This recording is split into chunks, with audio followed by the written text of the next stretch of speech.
রাত্রিবেলায় রান্না করব বলে বোতাম ছাতুকে টুকরো টুকরো করে কেটে নিয়েছি। আমার হাজব্যান্ড বলছেন ওর সঙ্গে একটা আলু দাও, একটা মিডিয়াম সাইজের আলুকেও তাই টুকরো টুকরো করে কেটে নিয়েছি, কয়েকটা কাঁচা লঙ্কা নিয়েছি।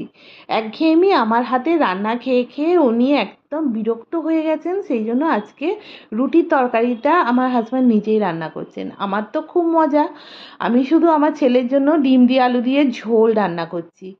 একই গ্যাসের দুটো ওভেনে আমরা দুজনে রান্না করছি। ও ব্যাপক এনজয় হচ্ছে আজকে রান্না করার সময়টা। ওনার মাশরুমের ঝাল চচ্চড়ি প্রায় কমপ্লিট। এদিকে আমি প্রেসার কুকারে চাপিয়ে দিয়েছি, আর তরকারি উনি থালাতে নিয়ে নিয়েছেন রুটির সঙ্গে খাবেন বলে। গরম গরম খেতে বসেছেন। হ্যাঁ, দারুণ হয়েছে। এদিকে আমারও ডিমের ঝোল কমপ্লিট হয়ে গেছে, ডিমের সাদা আর একটু ঝোল দিয়েছি। কীরকম হয়েছে দেখি। ওহ, দারুণ হয়েছে। তবে রান্না করতে আজকে ভীষণ মজা।